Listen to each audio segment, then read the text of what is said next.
Bonjour Nimrod. Bonjour Réa. Merci d'avoir accepté cette petite interview. Donc tu as commencé la poésie quand? Oh, un peu à la fin de l'adolescence, à 16 ans et demi, c'est un peu tard pour la poésie, mais oui, j'ai commencé à cet âge-là, mais je n'ai pas fait mon premier livre avant l'âge de 30 ans. Donc c'était en 1989, vous pouvez calculer, ça fait déjà mon âge, j'ai 63 ans. Donc voilà. Et oui, oui, quand j'ai fait mon premier livre, j'enseignais la philosophie dans un lycée en Côte d'Ivoire. Et donc, mais j'ai toujours eu des éditeurs français, quoi, jusqu'aujourd'hui. Voilà. Et premier poème publié, premier recueil publié? En 89, aux éditions Obsidiane, auxquelles je reste toujours fidèle. Et d'ailleurs, la collection que j'ai créée, qui s'appelle Le Manteau et la Lyre, pour destiner à la poésie africaine, mais il n'y a que 4 Africains et 3 Français, donc c'est assez mélangé. Et donc, oui, mon éditeur principal a toujours été Obsidiane, même si aujourd'hui, depuis 2017, j'ai une anthologie chez Gallimard, c'est ça, et c'était en 89. Et ça s'appelait Pierre Poussière. De ta poésie? Oui, de ma poésie. Et tu peux parler un petit peu de tes origines, parce que tu viens de loin ici. Oui, c'est sûr. Et, je viens de loin, mais c'est un pays de colonisation française, même si les gens ne le connaissent pas beaucoup, c'est le Tchad. Le Tchad, c'est vraiment le cœur de l'Afrique, quoi. C'est-à-dire que du Tchad, c'est la même distance jusqu'au Maghreb et la même distance jusqu'à Cape Town en Afrique du Sud. Donc c'est vraiment, le Tchad est très très au milieu. C'est pour ça que c'est un pays très convoité par les puissances, parce qu'ils savent que s'ils positionnent une satellite d'observation au-dessus du Tchad, ils voient toute l'Afrique. Vraiment, Et donc notre vie est vraiment infernale, quoi, parce qu'il y a la colonisation française avec son armée, d'ailleurs son armée qui opère en Afrique, le QG, le quartier général, et au Tchad. Et ça permet de faire ça. Il y a les États-Unis, toutes les puissances, quoi, parce que c'est un pays vraiment stratégiquement pour les questions géopolitiques. Et les auteurs qui t'ont marqué? Ah, les auteurs qui m'ont marqué. Je viens d'une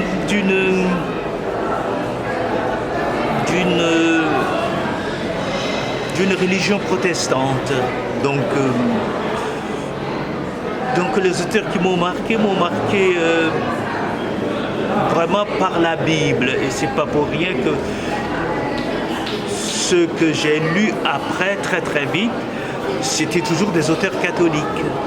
C'est-à-dire quelqu'un comme Charles Péguy, quelqu'un comme Paul Claudel. Donc ce sont ces auteurs-là, en premier, l'enfant que j'étais, ce fut ça. Et puis après, Rimbaud, Saint John Perse, surtout Baudelaire. Sans Baudelaire, je crois que je n'aurais pas écrit. Donc j'essayais d'imiter comme ça Baudelaire. Et d'ailleurs, mon second livre de poèmes en 99, qui s'appelle Pierre Poussière, beaucoup de critiques l'ont vu comme sous l'inspiration baudelairienne, et c'est pas faux, c'est pas faux. Pour le reste, comme tous les poètes américains comme Walt Whitman, Wallace Stevens, ceux de la Beat Génération, surtout Allen Ginsberg, si on va chez les Russes, de Pushkin jusqu'à Pasternak. Donc quelque chose d'assez banal finalement, puisque tout vrai poète connaît à peu près tous les poètes qui comptent sur tous les continents. Vous me dites que vous êtes d'origine turque, Hikmet, en effet, c'était une référence incontournable. Voilà. Nimrod, comment tu écris, construis tes poèmes, tes poésies? Est-ce que tu as une approche poétique? Comment j'écris mes poèmes? Tout poème est un instantané, c'est quelque chose qui se traverse comme ça. Ça dure quelques minutes et c'est tout. Mais il n'empêche, il me faut beaucoup d'années pour faire aboutir un poème. Le temps que je le note comme ça prend peut-être 5 minutes, 15 minutes. Après, je retravaille pendant des années et des années. C'est ce qui fait que mon œuvre poétique est très mince. Je ne sais pas si j'ai quoi. Je ne dois pas dépasser 7 titres en 40 ans. Donc, c'est pas... donc, je suis plutôt un de ces auteurs qui réécrit tout le temps,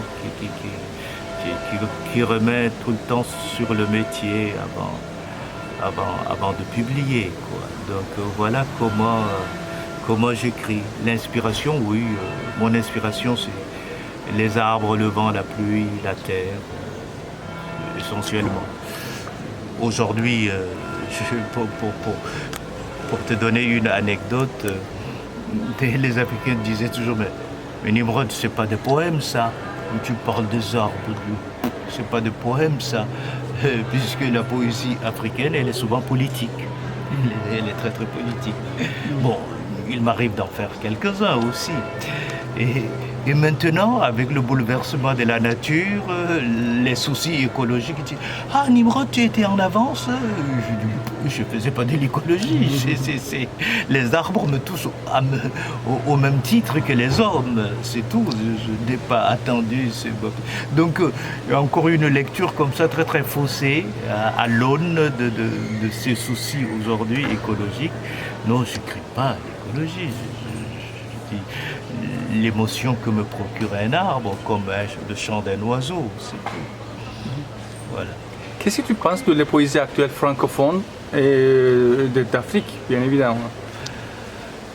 Malheureusement, elle reste un peu une poésie de combat, une poésie politique, comme nos pères fondateurs qui sont le plus grand étant Léopold Sédar Senghor, qui fut président du Sénégal. On a l'impression que c'est aussi la difficulté qu'ils n'ont appris la poésie que dans un cursus scolaire et universitaire. Ils ne sont pas sortis et donc la poésie contemporaine, ils n'en ont aucune idée. J'ai rencontré un jeune homme là, un jeune Sénégalais sur le marché de la poésie. J'ai dit, mais tu écris comme s'il y a 70 ans, c'est pas possible. Est-ce que tu... Et comme je suis éditeur, ils arrivent de temps en temps vers moi. Je dis, mais est-ce que tu as lu un seul livre que je publie, les auteurs que je publie? Mais évidemment pas. Donc c'est cette poésie-là, ça c'est quoi? La 5e génération, et on continue à faire la même chose comme ça avait commencé dans les années 1900-1910, quoi. Donc voilà.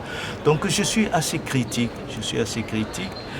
Et du moins dans la francophonie, hein, c'est autre chose dans le milieu anglophone africain, parce que ils ont toujours su garder plusieurs choses comme cela. Et j'ai d'ailleurs projet de publier une Tanzanienne qui est remarquable, qui est revenue un peu aux sources, comme ça, pour parler de la royauté, de ce que fut la Tanzanie avant la colonisation. Et c'est vraiment remarquable. Mais cette démarche-là, dans la francophonie, il n'y en a pas beaucoup. La traduction. Ah, la traduction. J'ai toujours traduit un peu de l'américain. Hein, mais des amis, hein, des poètes américains. Oui, dans les années 90 aussi, j'ai traduit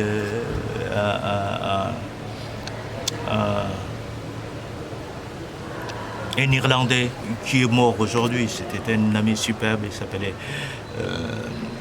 O'Driscoll, mais son prénom m'échappe là. Ça, c'est son patronyme. Comment il s'appelait? O'Driscoll. Il était douanier. Et c'était vraiment un homme adorable. J'ai aussi traduit à un Écossais qui est mondialement connu, John Burnside. Donc, mais par exemple, j'ai essayé de traduire les Anglais. Je n'y réussis pas trop. Leur anglais est beaucoup plus complexe que celui d'un Irlandais ou d'un Écossais ou bien celui d'un Américain. Ou même l'anglais australien. Ceux-là me sont beaucoup plus accessibles. Autre chose, là, en ce moment, je m'essaye à traduire de l'espagnol, des poètes et des poétesses afro-colombiens, afro-argentins. Et vraiment, c'est magnifique, quoi. Surtout l'espagnol, comme c'est une langue très très proche du français, c'est une langue romane. Même si je n'ai pas appris l'espagnol à l'école, le peu que j'ai fait en ligne me permet vraiment et dans ma maison d'édition, Le Manteau et la Lyre, pour 2025, je vais publier 2 poétesses colombiennes, afro-colombiennes. Voilà. Est-ce que la poésie est une besoin, une nécessité pour les gens, pour les autres? Ceux qui font de la poésie, c'est même pas une question qui se pose, c'est même la nécessité, au même titre que boire et manger. Moi, même quand je suis très très malade, il faut que je travaille. Évidemment, la poésie ne se fait pas sur commande, évidemment, mais je suis aussi romancier et essayiste, donc je peux... Mais vraiment, c'est une nécessité, cette chose qui fait que, incompréhensible pour la famille, qu'il faut que j'écrive. C'est une nécessité d'écrire, et d'écrire toujours. Ça passe avant tout. J'aurais pu faire carrière à l'université, mais tout ça... J'ai dû laisser tomber, je fais un peu, mais j'ai dû laisser tomber parce que comment l'écriture m'appelle, et notamment la poésie, ça passe toute autre considération. Et pour les autres? Comme je disais déjà, pour ma famille, c'est pas, je dis surtout pour nous autres Africains, comme je suis quand même bien connu, même sur le plan mondial, donc ils sont heureux. Ah, tu es notre honneur, mais c'est pas pour ça que je le fais. C'est pas pour ça que je le fais. Pour répondre autrement à la question que tu me poses, je vois aussi que les jeunes gens là que je critiquais, même s'ils n'écrivent que sur le plan politique, ça semble être une nécessité pour eux. Même si ils y ont tout à fait, ce qui se publie presque depuis 100 ans de poésie contemporaine, ils ne la connaissent pas. Ils n'ont que leurs poètes africains, et pourtant les pères fondateurs de la poésie africaine disaient si on n'avait pas rencontré l'Europe, bien sûr on faisait des poèmes avant, hein, on n'a pas attendu la colonisation. La poésie, c'est le genre universel par excellence. Mais cette manière-là de la faire comme nous le faisons, c'est l'Occident qui nous le fait comme ça. Et ça, je ne sais pas qui dans le monde échapperait à l'Occident aujourd'hui. Donc cette poésie-là moderne qui passe par le livre, n'est-ce pas, était un apport occidental. On a eu nos poètes, on a eu nos griots, mais ça ne passait pas par le livre. Donc c'est pour eux aussi une nécessité si je m'arrête à ces poètes-là. Est-ce que tu viens au marché de la poésie depuis n'est-ce pas ou... Là, c'est la 40e édition. J'ai dû au moins faire le 37 éditions. Oui. Est-ce que tu peux nous parler un petit peu tes impressions, l'importance du marché ou tes anecdotes, s'il y en a? Oui, les anecdotes, oui, je vais commencer peut-être par là, Réa. J'adore depuis 3 ans, je viens pour ma maison d'édition. C'est très bon. Pourquoi? Parce que je suis derrière et les gens viennent à moi. Alors que quand je viens en tant qu'auteur, dès que je suis dans le couloir, je fais 5 mètres en 2 heures. Tellement je parle avec celui-ci, incapable de terminer une phrase. Et en 2 heures, je suis naze. Je repars chez moi et je ne reviens plus. Donc ça c'est vraiment le côté anecdotique. Mais ça prolonge aussi l'autre côté. L'autre côté, c'est... mais les amis, en effet. Les poètes viennent là parce que le nombre de choses vraiment précieuses qu'on peut trouver dans les stands, tu te rends compte qu'il manque toujours tel poète qui n'est pas encore dans ta bibliothèque, quoi. Donc, il te faudrait un budget chigogne pour y arriver. Donc, et puis on parle, on échange. Donc c'est un lieu très très convivial, très amical. Et c'est aussi un haut lieu de culture. Comme ça, tu peux vérifier ce que tu n'as pas, ce qui manque en traduction et tout le reste. Et c'est vraiment un lieu indispensable pour les poètes. Est-ce que tu peux parler un petit peu de maison d'édition, de la collection que tu diriges? Oui. C'est depuis quand le nom? Depuis 2015, donc dans 2 ans. Ce sera le 10e anniversaire. La collection, je faisais allusion tout à l'heure à mon auditeur qui s'appelle Obsidian, qui est vraiment une référence en poésie française. Et il y a à peu près 10 ans, il a fermé la collection où ils nous publiaient, on était une trentaine, presque une quarantaine de poètes. Cette collection qui est inspirée de Góngora, le grand poète précieux espagnol, cette collection s'appelait Les Solitudes. Les Solitudes. Et donc fermée, et les poètes étaient vraiment en désarroi. Bon, je dis, je ne vais pas refaire vivre cette collection, mais je lui ai demandé la permission, est-ce que je peux créer une collection? Mais je ne m'occuperai que des Africains. Moi, tu me dis, Libre, Banco. Oui, donc c'est comme ça que je conseille vivement à ceux qui verront cette vidéo de se rendre sur le site d'Obsidian. Et de toute façon, le nombre de publications qu'il y a sur Obsidian, sur le net, vont leur montrer, quoi. Parce que, aussi une autre anecdote, depuis 2017, la fameuse collection de Gallimard, Poésie Gallimard, la fameuse collection de poche, j'y figure. Alors, souvent, les gens qui ne connaissent pas bien la routine de la poésie, ils croient que j'ai commencé avec Gallimard. Mais non, si c'est une anthologie, c'est parce que l'œuvre a été faite ailleurs. Gallimard a juste fait cette chose-là où elle a obtenu les droits de mes éditeurs pour le faire. Donc Obsidian publie aussi des essais, plusieurs collections, ça continue à le faire. Et donc j'ai créé cette collection-là pour la poésie africaine qui s'appelle Le manteau et la lyre. C'est en fait, les gens se demandent d'où ça sort, mais c'est en fait un vers de Baudelaire, sur une gravure d'un peintre d'origine catalane qui s'appelle Hernandez. Et on le trouve dans les salons des livres, parce que Baudelaire a publié 3 livres concernant les salons artistiques, et ça fait partie de ce vers-là qui n'est pas très connu de Baudelaire. Merci beaucoup. Merci, Réa. J'ai perdu la langue. J'ai chanté les nuages, l'étoffe pourpre et or qui les chambre le soir.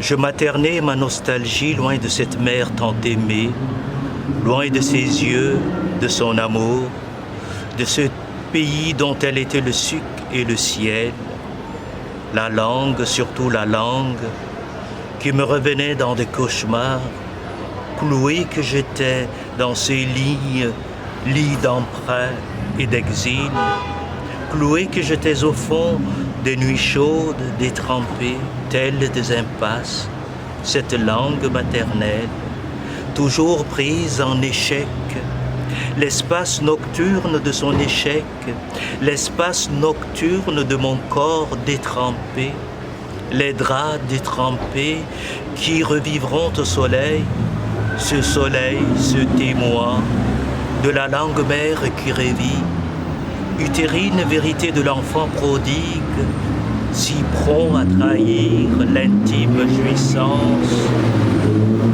ô langue maternante, originelle, abyssale. J'ai vu le ciel allait courbant sa face de biface. Les anges interrogeaient le mérite des étoiles à exister hors la surprise, hors le vent qui ajoutait au siècle.